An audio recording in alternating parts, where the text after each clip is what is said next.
बदायूं में चावल घोटाले का बड़ा मामला सामने आया है, जहां मील तक नहीं पहुंचा 3671 क्विंटल चावल। विभाग ने मिल मालिक को आरसी जारी कर खानापूर्ति की है और कर्मचारियों पर लापरवाही मिलीभगत का आरोप लगाया है। तो ये एक बड़ा घोटाला सामने आया है। चावल घोटाला आपको हम बता रहे हैं जो बदायूं से सामने आया है। बदायूं में एक बड़ा चावल घोटाला सामने आया है, जहां एक मिल द्वारा विभाग के अधिकारियों की मिलीभगत से 3671 क्विंटल चावल गोदाम तक नहीं पहुंचा। विभाग द्वारा मिल मालिक को आरसी जारी कर सिर्फ खानापूर्ति की जा रही है। वहीं इस घोटाले में कर्मचारियों और अधिकारियों की मिलीभगत भी सामने आई है। बदायूं से ये एक बड़ी खबर आप तक हम पहुंचा रहे हैं, जहां चावल को लेकर ये बड़ा घोटाला सामने आया है। देखिए, इसमें जांच करा के 9/7/2025 एवं 11/7/2025 को आरसी जारी कर दी गई है और आरसी के सापेक्ष पीसीयू की 9,80,000 और 3,80,000 कुल 13,60,000 रुपये की वसूली हो चुकी है और वसूली कराने का प्रयास किया जा रहा है। और वसूली में कोई विलम्ब होता है तो तत्काल एफआईआर की भी कार्रवाई की जाएगी। एफआईआर की तहरीर दी जा चुकी है।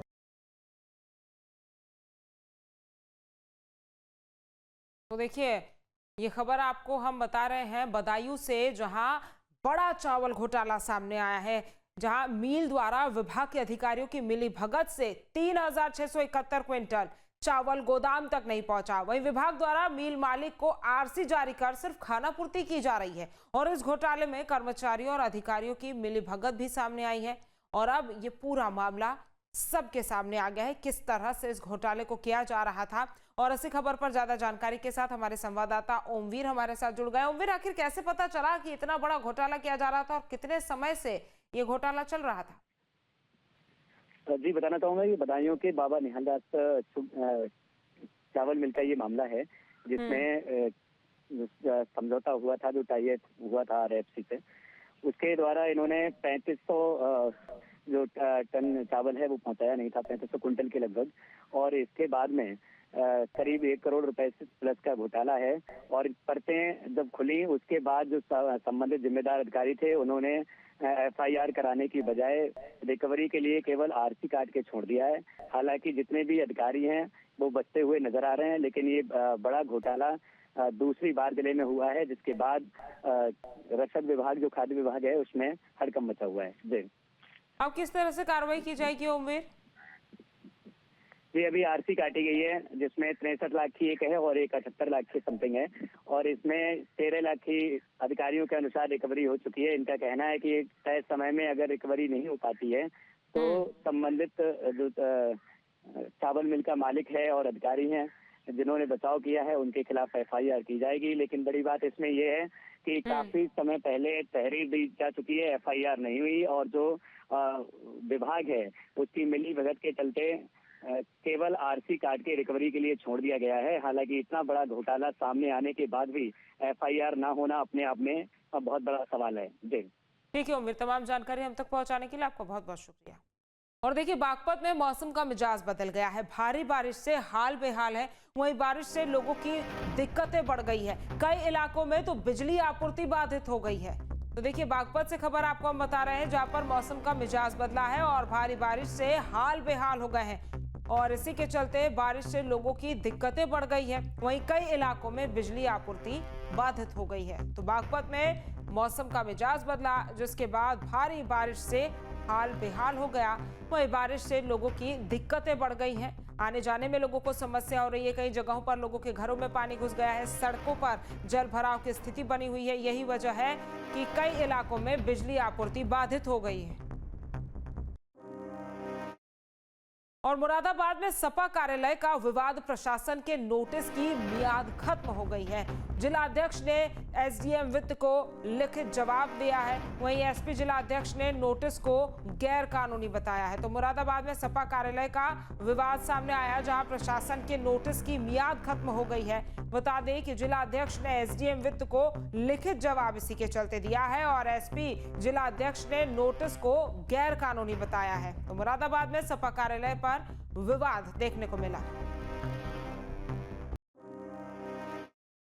खबर अब गोंडा से है, जहां भारतीय कुश्ती संघ के पूर्व अध्यक्ष ब्रजभूषण शरण सिंह ने कांग्रेस नेता राहुल गांधी की तुलना अमेरिकी राष्ट्रपति डोनाल्ड ट्रंप से कर दी। ब्रजभूषण शरण सिंह ने कहा कि राहुल गांधी को न पढ़ाई लिखाई से कोई मतलब है, न संस्कार से। इसी का परिणाम है कि समय समय पर वो जहर उगलते रहते हैं। देखिए, मोदी जी कोई व्यक्ति नहीं है।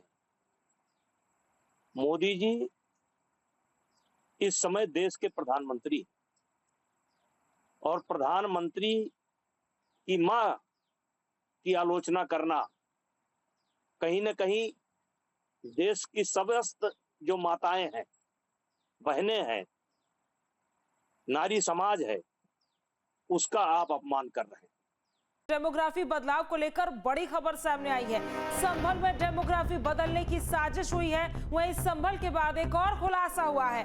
बलरामपुर, श्रावस्ती, बहराइच में भी साजिश हुई है डेमोग्राफी को बदलने की, और नेपाल सीमा पर सटे सीमावर्ती क्षेत्रों में डेमोग्राफी बदलाव हुई है। संभल में डेमोग्राफी बदलने को लेकर ये एक बड़ी खबर सामने आई है। बता दें कि संभल में हिंदुओं की आबादी के घटने के बाद अब नेपाल की सीमा से लगे बलरामपुर, श्रावस्ती, बहराइच को लेकर भी बड़ा खुलासा हुआ है, जहां नेपाल सीमा से सटे सीमावर्ती क्षेत्रों में डेमोग्राफी बदलाव की साजिश हो रही थी। सूत्रों के अनुसार 2024 में बलरामपुर के तत्कालीन डीएम अरविंद सिंह ने सीमावर्ती जिले में संदिग्ध गतिविधियों की रिपोर्ट शासन को भेजी थी। डेमोग्राफी बदलाव के लिए किए गए अवैध धार्मिक अतिक्रमण को लेकर यह रिपोर्ट भेजी गई थी, जिसके बाद से सीमावर्ती इलाकों में सरकार का बड़ा बुलडोजर अभियान चला था। सबसे बड़ा अभियान श्रावस्ती में चलाया गया, जो अभी भी जारी है। सूत्रों के अनुसार श्रावस्ती और बहराइच के कुछ क्षेत्रों में बीते 10 साल में एक समुदाय की आबादी 20 से 30% तक बढ़ गई।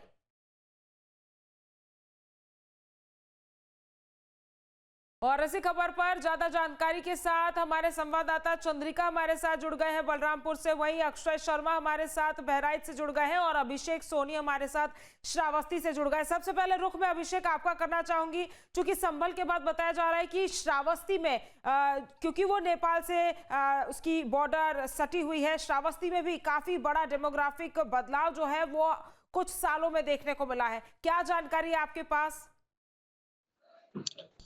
देखिए, मैं आपको बता दूं कि श्रावस्ती वो जिला है जो अंतर्राष्ट्रीय सीमा यानी कि नेपाल देश से जुड़ा हुआ ये जिला है।